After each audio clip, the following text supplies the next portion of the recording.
bom dia, quase boa tarde, faltando um minuto para o meio-dia, o programa Gente que Fala está no ar.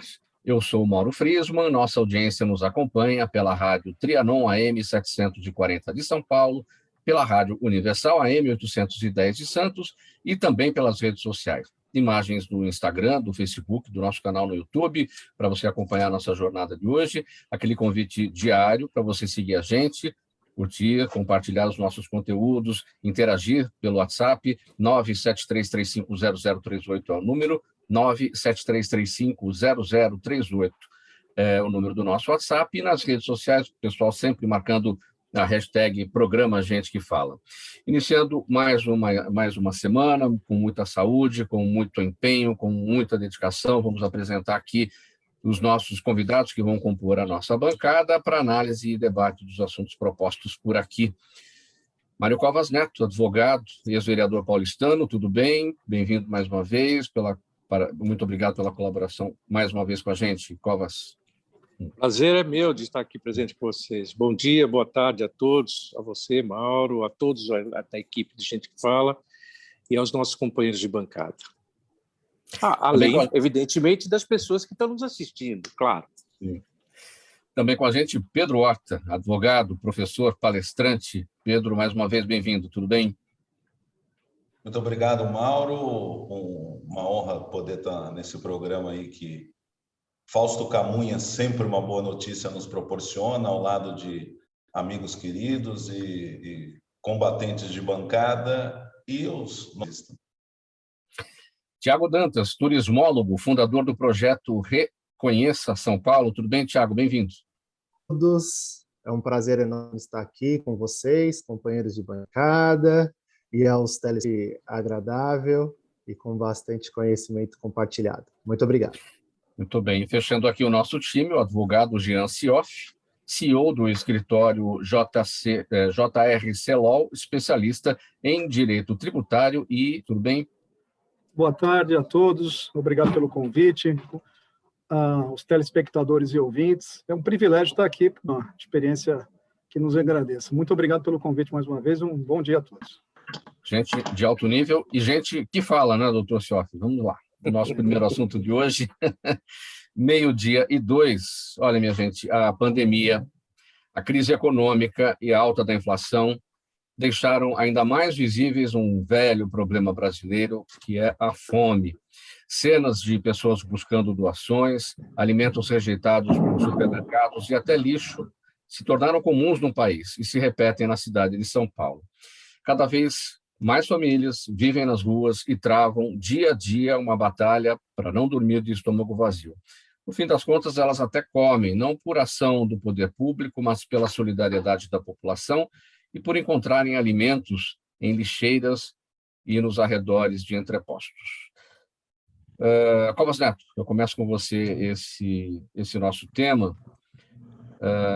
Por que Aí a gente vai incluir todo mundo, evidentemente, né? Por que o primeiro setor, os governos, de uma maneira geral, municipais, estaduais, o nosso Estado maior brasileiro, ninguém consegue alcançar essas pessoas, e isso fica muitas vezes para o segundo setor, muitas empresas ajudam, especialmente para o terceiro setor, para as ONGs e para as entidades aí que prestam o assistencialismo. O que acontece? Bem, primeiro, as coisas não são exatamente desta forma. Nós temos algumas atividades aqui do poder público no sentido de combater a fome. Eu vou citar, por exemplo, o Bom Prato. Claro que não tem uma capilaridade no estado inteiro, mas na cidade de São Paulo, que você citou, tem sim. E refeições a R$1, quer dizer, isso é para exatamente, só não é de graça, mas é de R$1, é um preço subsidiado total. Então, há alguma ação do poder público, há ação também em cima de alguma coisa na área de assistência social, com distribuição de cesta básica e tal, mas a grande questão não é que o poder público é incapaz de fazer ou que a atividade privada é que consegue substituir isso, e substitui sim, há muita solidariedade, as pessoas ajudam, as que podem ajudar, ajudam as que não têm menos, e isso, a solidariedade se dá de uma forma inversa, sabe, Mauro? Porque as pessoas com mais carência são as mais solidárias, talvez exatamente pela carência que têm. Mas o que tem é que nós temos uma distribuição de renda muito ruim no país, infelizmente, e a pandemia só agravou isso. Você concentrou mais dinheiro nos mais ricos e aumentou a faixa daqueles que estão sem condições de sobreviver dignamente. E sobreviver dignamente é, no mínimo, poder comer, subsistir. Não estou nem falando de outras coisas, de vestir, de se locomover, mas comer. É incrível que um país, que a produção agrícola que tem o Brasil, ele possa ter fome. Isso é inacreditável. É inacreditável. Acho que falta um pouco de organização naqueles excedentes veja, a gente vê um monte de histórias, de situações onde plantações, porque o preço abaixa, o produtor desfaz daquela mercadoria por conta de não compensar o frete, etc., a venda. Aquilo se perde. Era importante a gente ter algum tipo de ação de reaproveitamento do excesso do que se joga fora, do que não serve. Não serve porque é ruim, não serve porque é desprezado. Nós temos uma quantidade imensa. Minha mãe, quando foi primeira-dama aqui no Estado, ela tinha um programa feito de exatamente reaproveitar alimentos que hoje são desprezados. Então, desde o talo de uma determinada hortaliça, a casca de uma outra coisa, ensinando receitas que eram possíveis de você aproveitar aquilo para servir, no final, uma refeição nutritiva. Mas, enfim, eu só queria deixar claro que é o seguinte: o poder público ele tenta fazer alguma coisa, ele faz alguma coisa, mas está muito aquém daquilo que as pessoas necessitam. Pedro Horta, pegando o gancho aqui com o Alvas Neto, o poder público realmente tem trabalhos, enfim, infelizmente o alcance não é o que a gente gostaria que fosse, mas para você, que já esteve na CEAGESP, a Companhia de Entrepostos, enfim, como é que você observa esse momento onde as pessoas estão aí desesperadas atrás daquilo que está no lixo, literalmente aquilo que está no lixo? Qual é o pulo criativo que a gente tem que dar para todo mundo, primeiro, segundo e terceiro setor? Pedro Horta? Oi. Voltou, né? Conseguiu captar?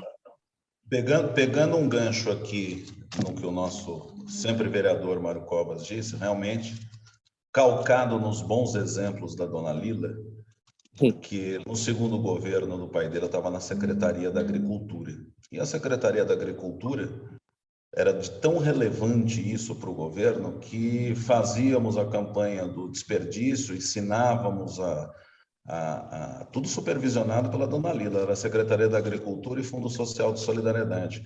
As campanhas de combate ao desperdício, tínhamos o programa do leite, até quem fazia essa coordenação, eu no gabinete, o Nelson Fugida, faz muito tempo que eu não ouço falar dele, e fazíamos as cartilhas dentro da secretaria, os cursos nas comunidades mais carentes.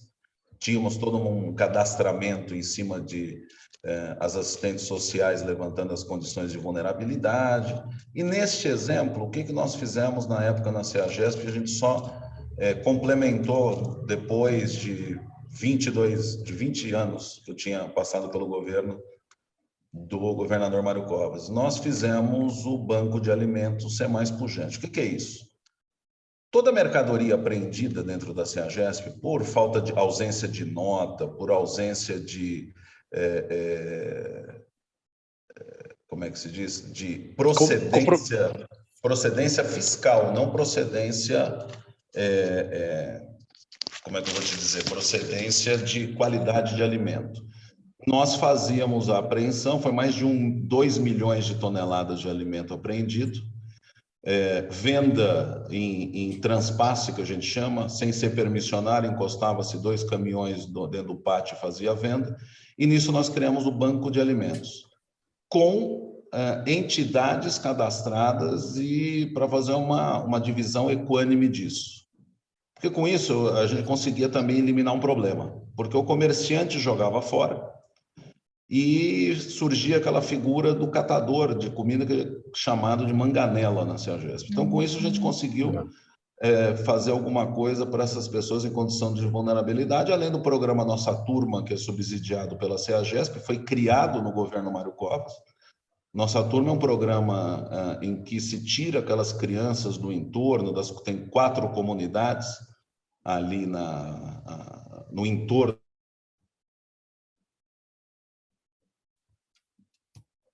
Pedro Horta, problemas na sua comunicação. Vamos seguir aqui, então, doutor Jean, enquanto a gente não restabelece aqui a comunicação com o Pedro Horta. Oi? Pedro, vamos fazer o seguinte, vamos combinar, sai da conexão, entra novamente, que você está com uma variação aí de sinal importante, aí está comprometendo. Aí a gente fala em seguida, vamos lá. Sai e reconecta, a gente te aceita aqui novamente. Vamos lá, doutor Jean, sua palavra sobre esse tema. Doutor Jean? Sim, Mauro. Situação drástica, lamentável de ver tanta gente numa situação tão vulnerável, de miséria, né? De não ter o que comer, o que botar no prato. Todo dia nós vemos isso acontecendo, os jornais relatam isso. O programa Bom Prato, que o Mário comentou, eu tive a oportunidade de conhecer, ainda este ano, uma startup fez uma doação de 400 cestas básicas, e eu fui conhecer o projeto de perto, tive esse privilégio, e eu vi que trabalho impecável, Mário, que essa organização desenvolveu, que é apartidário, né? É um programa que todos os partidos políticos que o conheceram prestigiaram pela sua iniciativa, pela qualidade do projeto e principalmente pela quantidade de pessoas que eles ajudam, né? Então, nós estivemos durante 2 dias na sede, no centro de São Paulo, e pudemos constatar a seriedade, a doação de tempo, de dedicação das pessoas que fazem parte do projeto, e vimos as filas enormes, Mauro, que se formavam de pessoas que tinham a necessidade básica, que é a alimentação, né? Então, é importante que todos nós, profissionais liberais, empresários, todos possamos entender que parte da gente também, Mauro, fazer um pouco, que já é muito para muitas pessoas, de doar nosso tempo, nossa atenção. E quando digo doar, não é pecuniário, não é monetário, não, né? É poder estender a mão ao próximo e fazer uma ação que seja social e que não depende de ser publicada nas redes sociais. O brasileiro é um povo solidário, Mauro. É um povo que recebe bem o estrangeiro, né? Cuida bem de todos aqueles que visitam o nosso país, a nossa cidade de São Paulo, incrível, né? Pujante, que não para. E é preciso doar um pouco de tempo, de atenção, cada um à sua medida, cada um do seu jeito. Eu tenho certeza que essas pessoas, é capaz de fazer a diferença na vida dessas pessoas. E para nós também é motivo também de orgulho e satisfação poder ajudar, sabe, Mauro? Acho que cada um de nós devíamos ter dentro de si a necessidade de poder ajudar e estender a mão a projetos incríveis como esse e tantos outros, né, Mário, que existem e que têm feito, principalmente na época de pandemia, a diferença na vida de tanta gente. Tiago, seu ponto de vista sobre esse tema, qual o pulo criativo que a gente pode dar para resolver aí a fome de quem está agora na necessidade? Sim, de fato é um tema bastante triste, né, dolorido. E quando a gente fala de crise, né, eu costumo brincar com essa palavra, tirar o S e deixar só o CRI, né? E aí já pegando o gancho da criatividade, a criatividade ela não acontece sozinha, né? Ela é uma faísca que, junto com outras pessoas, ela começa ali a ganhar força e chama, né? Então, ouvindo os demais colegas, existem diversas iniciativas e hoje o que a gente percebe na prática é o acesso à comunicação, é como essas informações chegam à população, à grande massa, né, para poder acessar a essas diversas iniciativas, né? Se a gente observa o censo de 2019, na cidade de São Paulo, a gente tinha 3 vezes menos pessoas em situação de rua, né? E hoje, após a pandemia, já beira quase 67 mil pessoas em situação de rua. É claro que quando a gente olha as iniciativas do poder público, existem, como o sempre vereador Mário Covas comentou, existem sim diversas alternativas e políticas públicas acontecendo, né? Porém, o que eu costumo dizer é a questão da comunicação. E aí eu gosto muito de usar as competências do século XXI como possibilidades de integração. Então, a colaboração, a comunicação, o senso crítico, inclusive, de olhar para essas situações e trazer a participação coletiva da iniciativa privada com o setor público e engajando a população nessas causas, aí sim a gente vai ter possibilidades de aplicar essa generosidade que a nossa população tem, né? Hoje a gente vê o projeto, por exemplo, Vidas no Centro, que rodou durante a pandemia no centro da cidade, e também muitos empreendedores, principalmente da área de A e B, entregaram bastante marmitas para as pessoas em situação de rua no centro, que foi um processo de tentar reduzir essa dificuldade, essa questão da fome da população. Eu acho que quanto mais a gente poder promover e comunicar essas boas ações, é um processo de auto-realização e também de pensamento positivo, né? Porque eu acho que essas coisas vão reverberando de uma forma construtiva. Pedro Horta está de volta, ouve a gente, estou vendo que você está aqui, mas não estou vendo sua imagem, você está de áudio fechado para concluir a sua ideia aí. Eu estou com o vídeo fechado? Agora sim. Vamos Agora lá, Pedro. Sim. Maravilha. Então, eu estava dizendo o seguinte, né? Nós tivemos algumas ações aí que são de mais de 20 anos, começaram no governo Mário Covas, e a dona Lila tinha uma preocupação, nossa primeira-dama, muito forte nisso. Era o programa do leite, era o combate ao desperdício com as cartilhas, os cursos, e fundamentalmente fazer o arregimentamento de quem realmente precisava. Isso tinha ajuda do terceiro setor todo, Rotary, Lions, a própria maçonaria, a Igreja Católica, igrejas protestantes, e você tinha um cadastramento. Era interessante porque era de madrugada, ver. Qualquer ruído que tivesse de aproveitamento político ou político se aproveitando disso, ela ia de madrugada e dava as duras dela. Tinha o Eugênio Forte, às 5h30, 6 da manhã, a gente marcava de sair. Eu não sei, ela tinha um coração mais generoso comigo, mas o Fugida tomava grandes prensas e se não funcionasse o programa. E essa prática eu trouxe, porque com a passagem na Secretaria da Agricultura, a gente aprendeu um pouco que era aquele universo CEAGESP, que era do governo estadual. Nessa minha segunda passagem, nos 2 anos de governo Temer e no ano de governo Bolsonaro, o que nós pudemos fazer lá dentro da CEAGESP foi intensificar as fiscalizações com apreensão de produtos sem nota, mas com origem fitossanitária, ou das vendas em transpasses, que eram feitas dentro daquele... O transpasse é caminhão com caminhão, não é permissionário, um passa a mercadoria por outro ou vendia dentro do estacionamento. Com a fiscalização, mais quase 2 milhões de toneladas apreendidas na minha gestão, reforçamos o banco de alimentos, seguindo aquele exemplo que tínhamos do Fundo Social de Solidariedade. Cadastramento de entidades que realmente necessitavam e levar até lá. Mas é pouco. Eu acho que a gente tinha que, além do programa Nossa Turma, que também começou no governo Mário Covas, que iriam extinguir no Temer, nós não deixamos, que é um programa de trazer aquelas pessoas carentes e necessitadas do entorno lá para dentro. Sim.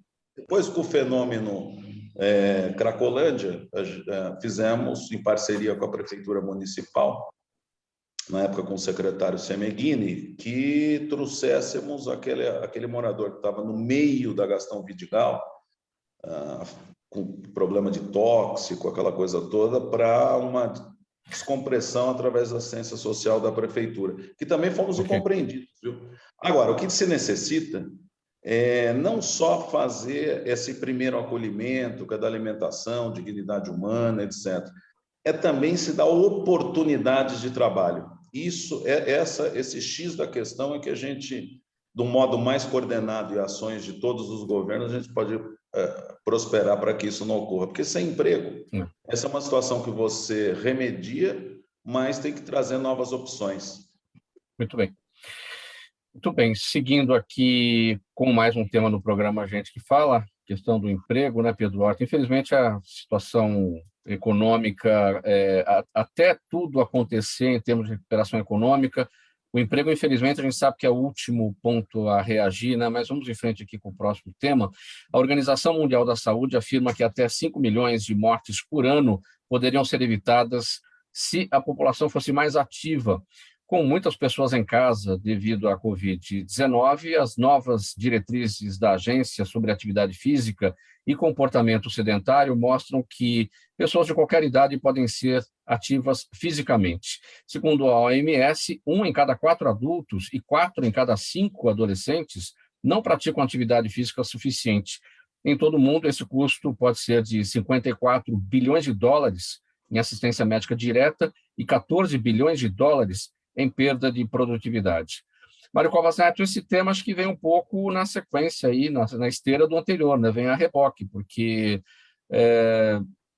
nesse aspecto de tanta gente com fome, né? As pessoas têm esse ponto primeiro a resolver, depois a pensar em atividade física. Né? Sim, claro. Quem está com fome, não tem outra coisa a fazer, senão, outra preocupação, senão matar a sua fome. Não existe. É evidentemente que a Organização Mundial de Saúde está falando isso de caráter geral para o mundo todo, não está especificando um determinado tipo de pessoa. Mas é aquelas que podem e tenham tempo e tenham condições de fazer. É importante ter atividade física. Inclusive, a atividade física não necessariamente aquela atividade que você faz com caminhada, com corridas de bicicleta, aquelas coisas. Não, mas dançar, jogar bola com os filhos, com os netos, etc. Esse tipo, ou até atividade de casa mesmo, de limpeza, etc. É uma atividade também. E aí tem algumas... Eu sei o quanto é duro, eu sou alguém também bastante resistente a fazer atividade física, confesso. Mas, para tentar convencer as pessoas, só para exemplificar, a atividade física combate a diabetes tipo 2, ela tem um controle e previne problemas cardíacos, o câncer, inclusive. Ele reduz sintomas de depressão, de ansiedade, também combate o declínio cognitivo. Para idosos, para mais idosos, melhora a memória, exercitando a saúde cerebral. Além do que, ele pode fortalecer os músculos e evitar quedas. Esse evitar quedas ajuda também o poder público a prevenir as pessoas, ou enfim, aquelas pessoas que procuram a assistência pública médica em função das suas quedas, ou seja, tem esse reflexo também. Bom, então, qual é a recomendação? 150 a 300 minutos por semana para uma atividade aeróbica, seja moderada ou vigorosa, por semana, né? Para todos os adultos, incluindo aquelas pessoas com doença crônica, né? Para crianças e adolescentes, aí são 60 minutos por dia. Essa é a recomendação da Organização Mundial de Saúde. Se pensa que os idosos, o ideal é você procurar um tipo de exercício que mexa com equilíbrio e com a coordenação e fortalecimento muscular, para evitar exatamente as quedas. Eu fiz uma pesquisa, na época que eu era vereador, por conta disso, enfim, eu fazia parte da Comissão do Idoso, e naquele ano, isso já tem uns 6, 7 anos atrás, você tinha, no estado de São Paulo, cerca de 30 mil pessoas que foram atendidas durante aquele ano nos hospitais públicos provenientes de quedas de todo tipo, mas em função especialmente de quedas. Ou seja, na medida em que você consiga ter políticas públicas e incentivar as pessoas para evitar essas coisas, você está melhorando a condição de vida das pessoas e também desafogando um pouco a saúde pública. Era isso. Acho que não está errado afirmar, né, Covas? É quase uma pandemia dentro da outra, né? Porque as pessoas deixando de fazer atividade física e enfrentando todos esses problemas, isso tudo vai onerar a saúde pública, perda de produtividade, aqueles que deixam de trabalhar, as empresas deixam de produzir, deixam de ganhar, e é uma bola de neve. Aí fica realmente tudo mais difícil para todo mundo, especialmente a gente aqui, um país emergente, carente de tanta coisa. Isso vale para o mundo inteiro, evidentemente, mas vamos olhar aqui para a gente, né? Claro, e eu acho que a Organização Mundial de Saúde surgiu com esse tema agora exatamente porque nós ficamos nesse período de pandemia e muitas pessoas ficaram em casa, e ficaram em casa ficaram mais sedentárias. Então, vamos lembrar que é importante ter atividade física. Então, gente, 150 a 300 minutos de atividade aeróbica moderada ou intensa por semana. É isso aí.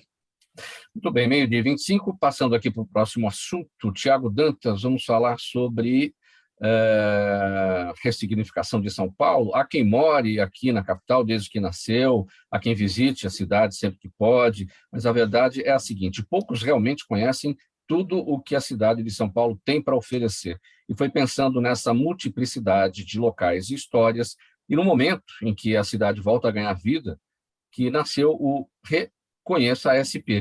É um movimento que foge do convencional e propõe novos olhares para os paulistanos, turistas e empresas sobre a cidade. Antes de falar sobre o programa propriamente dito, Tiago, você é turismólogo. O que é um turismólogo? É uma profissão que a gente pouco ouve falar, ou quase não ouve falar, né? É verdade, Mauro, uma boa pergunta, viu? Quando a gente fala turismólogo, né, já vem aquela coisa, mas o que significa o turismólogo, né?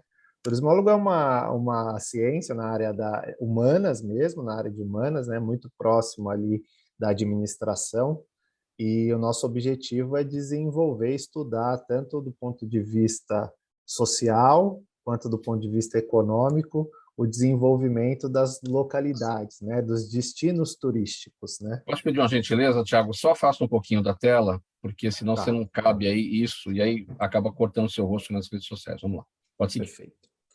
Desenvolver todas essas questões que envolvem um destino turístico, né? E aí, até pegando o gancho da pergunta anterior em relação à atividade física, né? A atividade física, o esporte, até mesmo como prevenção de diversas questões de saúde também, de toda a funcionalidade da cidade, de toda a demanda pública que tem em outras secretarias, né? A gente tem um município, né, a cidade de São Paulo, com 109 parques municipais, e muitas vezes a gente, como cidadão, conhece 6, 7 parques, os principais parques. Na cidade de São Paulo são 158 museus. Quando a gente fala, se conhece alguns museus, a gente começa a pensar em 6, 10 são muitos. Nós temos na cidade de São Paulo 115 centros culturais. Então, imagina a diversidade de cultura. Nesse final de semana, houve a virada esportiva aqui na cidade de São Paulo, né? Foram mais de o turismólogo tem essa atribuição, né, de divulgar tudo isso.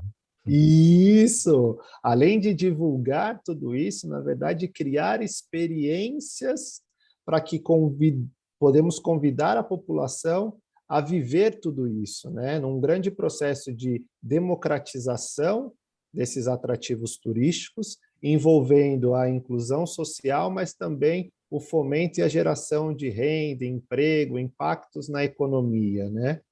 É difícil como uma disciplina, né, uma matéria multissetorial como o turismo, que ele é o meio de tudo isso, né? Então ele tem intersecção multissetorial. Então é difícil a gente falar, o turismo ele impacta tal cadeia, ele impacta tal cadeia. Existe um dado, né, que são as contas satélites, que são trabalhadas globalmente, que chegam em dados exclusivos de impacto econômico do turismo. Aqui no Brasil, a gente ainda não conseguiu chegar nessas contas satélites desenvolvidas precisamente. Então, falando desse processo do Reconheça São Paulo, trazendo esses dados que eu trouxe aí no início, né, até perguntando para todos os colegas aqui do grupo, se vocês conhecem, né, na essência, todos esses lugares que eu falei da cidade de São Paulo, né? Então, a partir de um momento de reclusão, eu tenho 2 filhos, né? Então, um de 12 anos e a menina de 10 anos. Ficamos aqui 1 ano e 8 meses presos em casa e agora sedentos a sair, a retomar, a ir para as ruas, para viver, claro, seguindo todos os protocolos, né? Todas essas questões que envolvem a segurança pós-Covid, porém estamos sedentos para curtir a cidade. E por onde começar? Essa é uma dúvida de muitos dos paulistanos, né? Tiago, o Pedro Horta falava instantes aí sobre a questão do emprego, da importância do emprego, e eu salientei aqui o quanto a empregabilidade demora, né, para acontecer, ela é o último ponto depois de uma recuperação econômica, enfim. Quais são as ferramentas que nós temos no turismo para essa alavanca que a gente precisa no estado de São Paulo, exatamente, é o serviço, enfim, é o primeiro ponto que a gente pode movimentar para a recuperação econômica, é o serviço, e o turismo é isso. Sim, o turismo, como serviço, ele envolve várias cadeias, né? Então, a gente tem desde a parte da hotelaria, a parte dos eventos. Então, agora com a retomada, né? Desde o dia 1º de novembro, voltando os eventos, agora a gente também está nesse processo delicado com essa questão da nova cepa, da variante, estamos ali em preocupação. Porém, a geração de emprego através dos eventos, ela é muito grande e com muito volume, né? E um evento, ele envolve diversos outros empregos secundários. Então, desde da questão da movimentação do trânsito, da parada dos automóveis nos estacionamentos, da parte de alimentos e bebidas do entorno. Então, o turismo, ele gera, nessa parte de serviços, gera uma série de empregos correlatos e são eventuais. 29 minutos para 1 da tarde, programa Gente que Fala, edição de segunda-feira. A gente vai fazer uma pausinha breve aqui, é muito rápido, intervalo com a mensagem do nosso apoiador e a gente volta em seguida. Até já, gente. Toda ação estratégica de sucesso tem um componente fundamental: um instituto de pesquisas ético, rápido e preciso.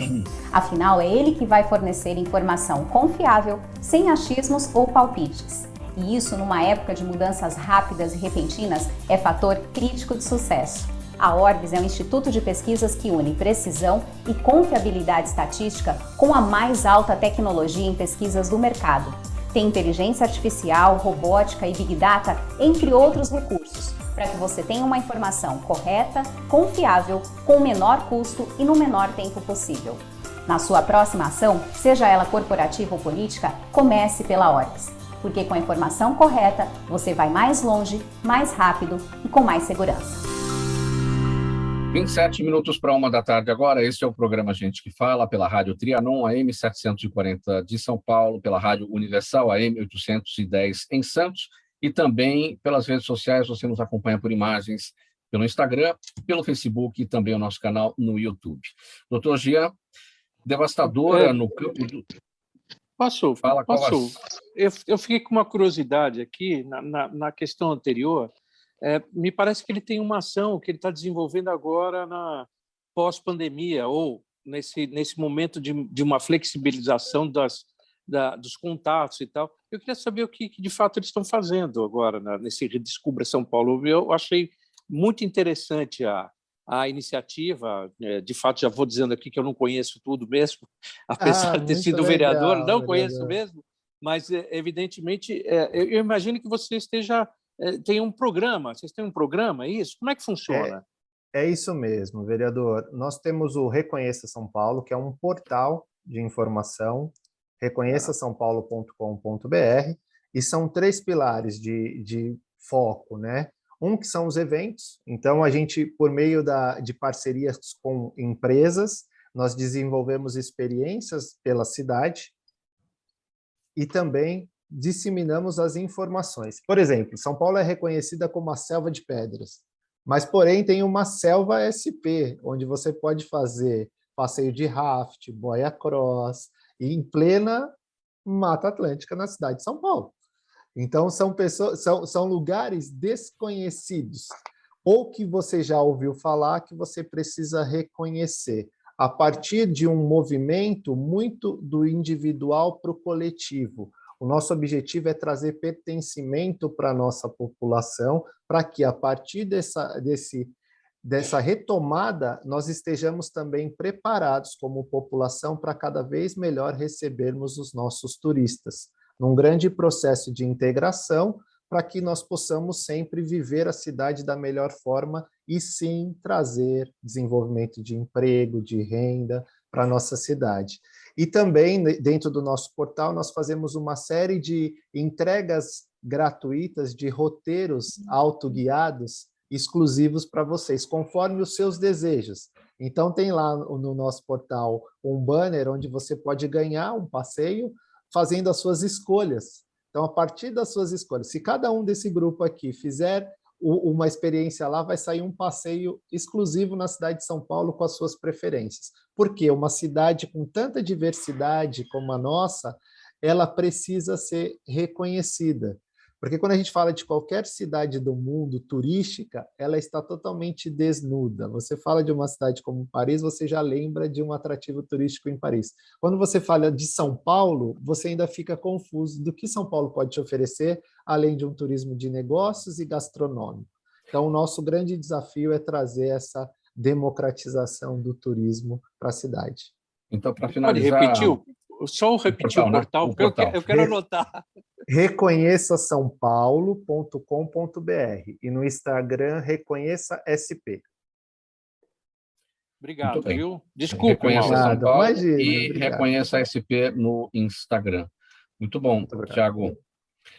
Então, vamos passar para o seguinte assunto, doutor Jean. Devastadora no campo dos negócios, a pandemia ainda repercute no caixa das empresas, da área de produtos e serviços, e tudo indica que 2022 ainda será difícil pela questão da insegurança e da política que repercutirá na economia.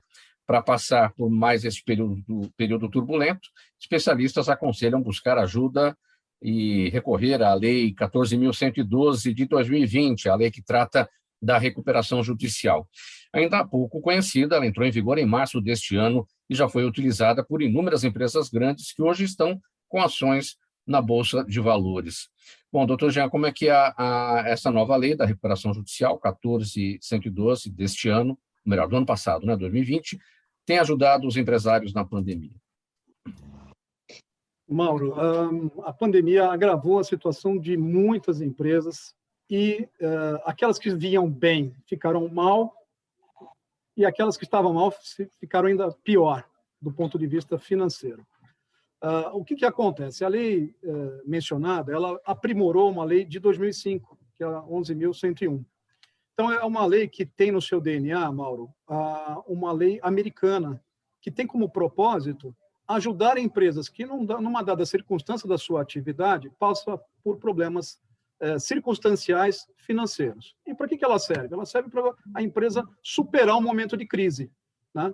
Então, nós falamos aqui sobre o setor hoteleiro, de turismo, de eventos, que são setores que foram drasticamente atingidos pelo período de pandemia, mas que empregam, como o Tiago e o Mário e o próprio Pedro disse, inúmeras famílias. Nós não estamos falando de pessoas, estamos falando de famílias que dependem daquele emprego para se manterem alimentadas, para poder fazer o esporte, para que tenham uma situação melhor física e principalmente mental, né? Então, essa pandemia vai nos deixar ainda um legado de consequências na vida de todos nós. Do ponto de vista legal, o que o legislador fez foi adaptar a lei de recuperação judicial de empresas a um momento mais atual, permitindo que o empresário, seja ele da área de restaurantes, de hotelaria, indústrias, serviço, até mesmo agronegócio, possa reorganizar as suas dívidas, evitando que o seu patrimônio, o seu ativo, os bens essenciais para a manutenção da atividade da empresa sejam bloqueados, penhorados ou até mesmo tomados por ações de execução. E nesse período de 6 meses, que é o que a lei prevê, o recuperando, a empresa, ela vai negociar com os seus credores uma proposta, Mauro, de pagamento.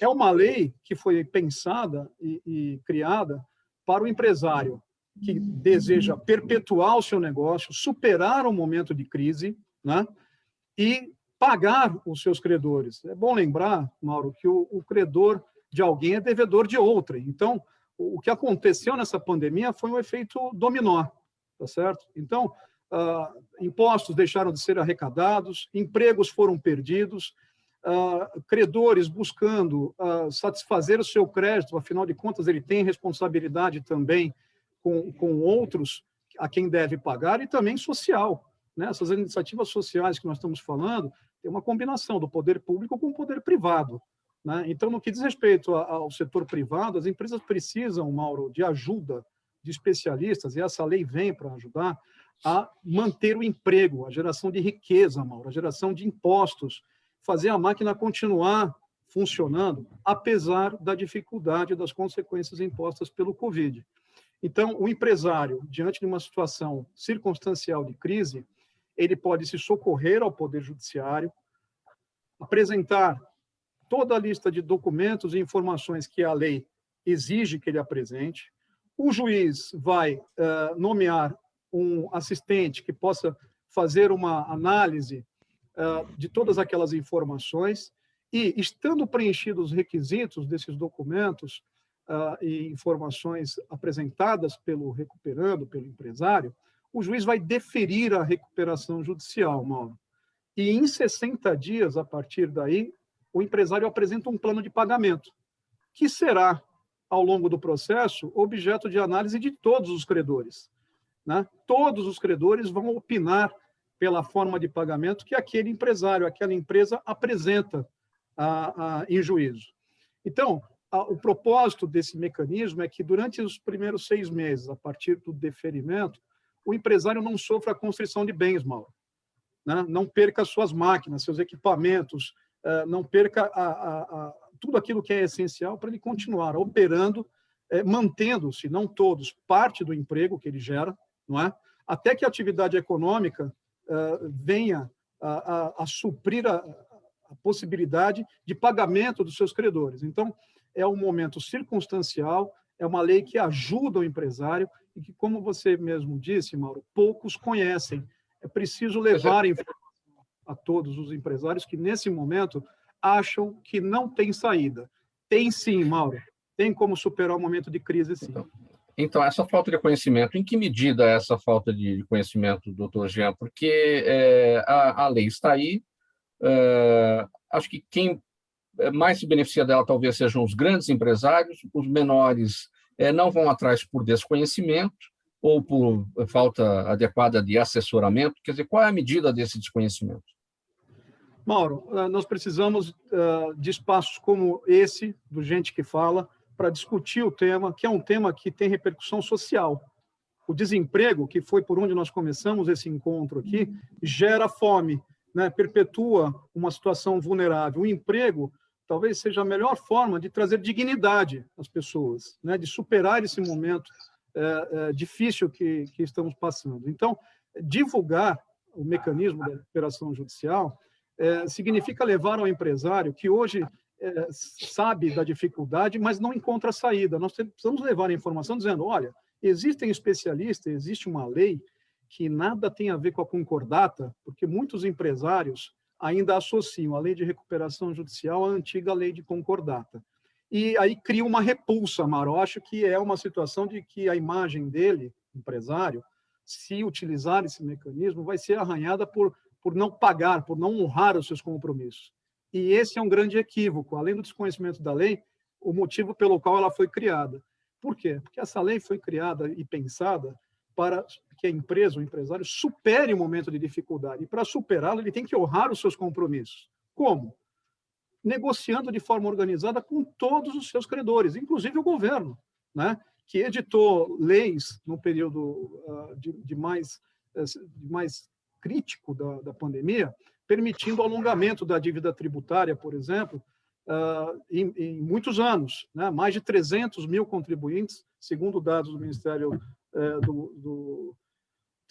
da Fazenda, já fizeram negociações com o governo utilizando a lei de recuperação judicial e dizendo, olha, sou empresário, sou sério, gero emprego, gero receita, quero continuar trabalhando, mas eu preciso de um tempo para me reorganizar. Porque realmente, Mauro, que lojista ia imaginar que os shoppings iam ficar fechados por tanto tempo? Quem podia prever uma situação tão drástica quanto essa? Ninguém. Então, é preciso sentar com os credores, negociar a sua dívida, pedindo um prazo maior, ainda que seja um desconto, isso também é possível, mas com o propósito de honrar e, principalmente, como eu disse, continuar funcionando, né? Gerando emprego, gerando renda. Esse é o principal ponto da lei. 15 minutos para uma da tarde. Mauro, posso de novo fazer uma pergunta? Fala, Cláudio. Vamos lá. Sim, não, claro. eu queria saber o seguinte, como é que se comprova isso? Porque na pandemia a gente viu alguns setores que se deram muito bem, ganharam, tiveram produtividade, ganharam bastante, cresceram. E muitos tiveram muitos problemas. Como é que você comprova isso? Quem pode se beneficiar dessa lei? Quer dizer, quando você fala na documentação ao propor a lei, é esse tipo de análise que vai se fazer a priori para ver se ele está se enquadrando, se ele tem direito ao uso dessa lei, é isso? Obrigado pela pergunta. A lei não tem como foco esse momento drástico pelo qual nós estamos passando e agora, quem sabe, até superando, apesar dessa modificação do vírus, né? Ela tem como propósito permitir ao empresário, à empresa, que diante de uma situação vulnerável financeiramente e circunstancial seja superada. Então, eu vou citar alguns exemplos aqui. O Mauro disse de grandes empresas, é verdade, as grandes empresas utilizam desse mecanismo. Uma grande companhia aérea, por exemplo, já passou por esse processo 2 vezes nos Estados Unidos, a American Airlines, e continua voando, continua empregando, continua prestando um bom serviço e se recuperou, saiu ao final do processo de reestruturação melhor do que entrou, né? Então, ela viveu um momento circunstancial difícil do ponto de vista das suas dívidas, conseguiu se reorganizar, preservou a atividade e o emprego que dele advém e hoje continua prestando um bom serviço.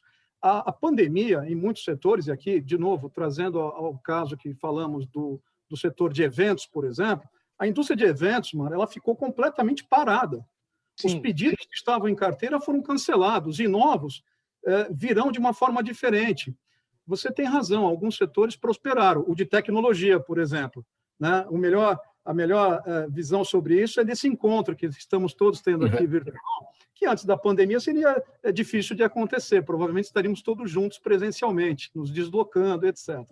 O setor farmacêutico, sem dúvida, não é preciso dizer, também prosperou. Agora, o turismo, que o Tiago falou, emprega de forma direta e indireta tantas famílias, tantas pessoas, sofreu muito e ainda vai continuar sofrendo. Porque, veja, ao final do ano, o setor de comércio esperava, Mário, superar seu problema. Né? Mas, Tiago, desculpe, a questão é saber o seguinte, como é que você vai controlar aquele que não está com uma necessidade e, no final, vai renegociar e vai ainda prejudicar mais intensamente aquele que está em dificuldade também e que tem necessidade desses créditos? Uma boa pergunta. A lei, bom, em primeiro lugar, é preciso separar aquele que merece a proteção, né, da lei daquele que é o aproveitador, né? De forma contundente, posso dizer, Mário, a majoritária presença de empresários sérios que perderam o sono, perderam a saúde mental, tudo fazendo com que a empresa, buscando saída para manter a empresa funcionando, ela é, sem dúvida nenhuma, a grande maioria. Né? Eu ainda não me deparei com empresários que quisessem tirar proveito da lei para não pagar alguém. E, se fosse, eu não me prestaria a essa situação, evidentemente. Agora, a situação é que o Poder Judiciário, o juiz, os homens e mulheres do Judiciário, do Ministério Público, que atuam, sobretudo em São Paulo, Mário, existem várias especializadas da Justiça, Mário, que só tratam desse tipo de causa. O que significa dizer que são homens e mulheres que trabalham todo dia e se prepararam, tanto no Brasil quanto fora, para analisar questões como essa. Portanto, o Judiciário atua de forma muito direta e eficaz na análise daquele grupo de empresas, empresários que merecem a proteção circunstancial, né, de forma a negociar. E quando eu digo negociar, Mário, nós estamos falando também da mediação, da conciliação, do diálogo, primordialmente do diálogo com os credores, né? Mas se um empresário, uma empresa, tenta burlar digamos assim, um sistema para tirar proveito, eu não tenho dúvida que o Poder Judiciário, sobretudo o paulista, mas o Brasil de forma geral, coibirá isso, e isso levará à falência. Porque a lei foi criada, Mário, para manter em atividade empresas que estão circunstancialmente em dificuldade, tá certo? E para pagar os credores. Então, existem mecanismos e os números são apresentados, viu, Mauro? Só para concluir rapidamente. Para concluir, balanço, DRE, lista de credores, de fornecedores, quantos empregam. Então, todas essas informações são necessárias apresentar ao juiz e constantemente são analisadas pelo Poder Judiciário ao longo de todo o processo. Legal, muito bem esclarecido, pertinentes os questionamentos, Mário Covas, e desculpe, bom esclarecimento viu, Mauro? aqui do doutor, não, super pertinentes as suas dúvidas, e o bom esclarecimento aqui do doutor Jean a respeito delas. Vamos seguir aqui para as perguntas da nossa audiência, eu já vou aqui abreviar, tá bom? Para que vocês tenham aí um pouquinho mais de tempo para essas questões aqui da nossa audiência. 10 minutos para uma agora. Pedro Horta, Daniela Neves no Instagram quer saber em que proporção a alta do preço dos combustíveis tem afetado a entrega e o preço dos alimentos. Impacta, né? Impacta violentamente, foi até motivo da greve dos caminhoneiros. Muito grande. É complicado, só que grande parte disso ela vem do ICMS. O ICMS é um imposto estadual que incide. A questão do governo federal é a questão também da entrega, que é toda feita por cooperativas. Esse é um dedo na ferida que começou a ser colocado na época do governo Temer. Aqui, neste governo, que eu até participei por 2 anos, tentou se equalizar, mas você não consegue. É o tirar vantagem de tudo. Você vê supermercado também à mercê de tudo isso. Cada ida no supermercado, você pode perceber, cada semana é 10%, 15% de aumento, gasolina aumentando mesmo com bomba estocada. Aí se faz uma lei para não ter despejo de imóveis comerciais e residenciais. Tem que o ministro Barroso ainda fazer uma interpretação para estender até março, porque ela não teve eficácia. E aí vai... Como advogado militante, que eu falo que sou, advogado raiz, balcão mesmo, a juizada aqui de São Paulo, dá até tristeza um negócio desse. O que acelerou esses processos de despejo, sendo de origem bancária, é uma vergonha isso. O Judiciário, neste capítulo dos despejos de financiamento bancário, imóveis com alienação fiduciária, vendo a lei tramitar na Câmara Federal, aceleraram de modo grotesco, a lei não vai atingir a sua finalidade. Então, dentro desse aspecto, já pegando um gancho na recuperação fiscal, fica tudo muito difícil, porque ao mesmo passo que há uma pessoa fazendo uma recuperação fiscal, por exemplo, com uma frota de caminhões, vem o governador aqui de São Paulo e aumenta 30% o IPVA e gasta milhões com propaganda. Gente, deixa eu falar um negócio. Aqui na capital, se você não comprar água da Sabesp, você compra de quem? Ninguém. Como é que pode ter verba de propaganda da Sabesp? Não tem concorrência. Essas coisas, você sabe que me dão um asco. Eu que fiquei na vida pública há tanto tempo, com os melhores exemplos de Mário Covas. Realmente, eu vou te falar, o país precisa parar de ter a lei de Gerson. Fala que vai aumentar a gasolina, o cara está estocado, ele já aumenta na bomba. Mas ele comprou a gasolina naquele preço anterior. Isso a gente viu demais. A gasolina já estava comprada e ele aumenta aquela gasolina que ele já pagou pelo preço mais baixo. Isso é absurdo. Sabe, não tem uma responsabilidade também social da grande maioria dos empresários. Supermercado aumentando uma atrás da outra. Vergonhoso. Judiciário também não colaborando. Já devia ter. Com a lei sancionada, por exemplo, das alienações fiduciárias, já deveria ter segurado isso, dado efeito suspensivo. Então, agora que vai entrar em eficácia, já teve empresa que foi despejada, empresa que perdeu imóvel, sócio de empresa que perdeu o imóvel que ele pagou 10 anos em alienação fiduciária, o cara já tomou posse. E olha, os oficiais de justiça vindo de 2, 3 fazer reintegração de posse numa avidez que, pelo amor de Deus... Okay. Né? Então, acho que essas coisas também a gente precisa se dar as mãos aqui no Brasil, viu? Todo mundo fazer uma reflexãozinha e parar de ter aquela lei de Gerson, entendeu? Levar vantagem em todas. porque inviabiliza a recuperação fiscal. Você pega, olha, só para finalizar, como secretário nacional de Cultura adjunto, estava na interinidade, até porque foi eu que assinei, sancionando a lei Aldir Blanc. A lei começou com a gente lá na Secretaria da Cultura, mas daí no estelionato legislativo, uma coisa boa pode roubar mesmo, outra bancada fez via o Congresso. Nós sancionamos. Dei toda a desburocratização que precisava, incluindo todos os setores, desde até o instalador de tomada no teatro. Só que eu vejo que a eficácia não atingiu. Só o Dr. Cioff falando, eu já percebo que o setor de cultura foi impactado e de nada adiantou liberar 4 bi aí. Então é difícil você dar eficácia a tudo isso, né? Rogo a Deus que na recuperação judicial, nessa lei nova aí proposta, a gente tenha consiga ter a mesma eficácia. Talvez em São Paulo, porque tem as varas especializadas, mas no Brasil é difícil. Tiago, muito rapidinho, o tempo já está se esgotando, temos perguntas aqui ainda para os demais também. Sua posição, pergunta a Fernanda Franklin no Facebook, sobre o controle sanitário para adentrar São Paulo, principalmente nos aeroportos paulistas. Bem breve, Tiago. Como um dos estados, né, e principalmente também a cidade que mais vacina, eu acho que nesse sentido a gente tem uma vantagem, e é claro que precisa da responsabilidade de cada um em relação a seguir os protocolos. A gente tinha aí uma previsão de tirar as máscaras em espaços abertos agora no dia 11, retroagiu, eu acho que está super correto. E aí a responsabilidade individual, acho que a gente precisa cuidar dos outros, mas também a retomada e a vida, principalmente nos espaços abertos, precisam continuar, porque houve um gap muito grande, principalmente social, que a gente precisa resgatar, né? Ok. Para o Mário Covas Neto, pergunta aqui do seu Jaime do Jardim Bonfilholi, sempre com a gente. O seu Jaime, muito obrigado mais uma vez. Covas, em São Paulo, que é o estado mais rico, qual a estimativa do número de crianças que morrem por desnutrição todos os anos? A pergunta aqui do seu Jaime.